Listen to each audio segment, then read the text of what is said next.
ಕ್ರಿಸ್ತ ಯೇಸುವಿನಲ್ಲಿ ಪ್ರೀತಿಯಿಂದ ಕರೆಯಲ್ಪಟ್ಟಂತಹ ಎಲ್ಲ ನನ್ನ ಸಹೋದರ ಸಹೋದರಿಯರಿಗೆ ಯೇಸು ಕ್ರಿಸ್ತ ನಾಮದಲ್ಲಿ ವಂದಿಸುತ್ತಾ ಡಿಸೆಂಬರ್ 11ಕ್ಕೆ ನೇಮಕವಾದ ರಾತ್ರಿಯ ಗೀತೆ.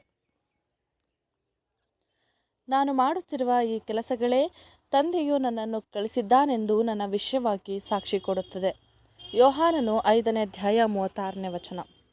ನಮ್ಮ ಕರ್ತನು ಮಾಡಿದ ಅದ್ಭುತಗಳು ತನ್ನ ಗುರುತನ್ನು ನಿಲುವನ್ನು ಸ್ಥಾಪಿಸಲು ಸಾಕಾಗುವ ಉದ್ದೇಶವನ್ನು ಮಾತ್ರ ಹೊಂದಿದ್ದನು. ಅದು ಈ ಲೋಕದ ಅಥವಾ ಸಭೆಯ ಗುಣಪಡಿಸುವಿಕೆಗೆ ಪೂರ್ವ ನಿದರ್ಶನವನ್ನು ಸ್ಥಾಪಿಸುವ ದೃಷ್ಟಿಯಿಂದ ಇರಲಿಲ್ಲ.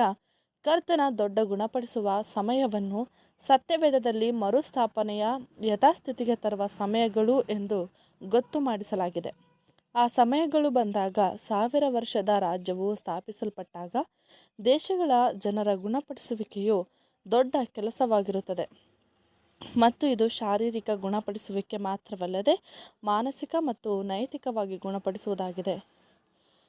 ಇದು ಜ್ಞಾನ ಹೆಚ್ಚಾಗುತ್ತಾ ಇದ್ದಂತೆ ಅನುಭವದ ಮೂಲಕ ಏದೆನ್ ತೋಟದಲ್ಲಿ ಕಳೆದುಕೊಂಡದ್ದೆಲ್ಲವನ್ನು ಕ್ರಮೇಣವಾಗಿ ಯಥಾಸ್ಥಿತಿಗೆ ತರುತ್ತದೆ ಎಂಬುದೇ. ಆಮೇನ್.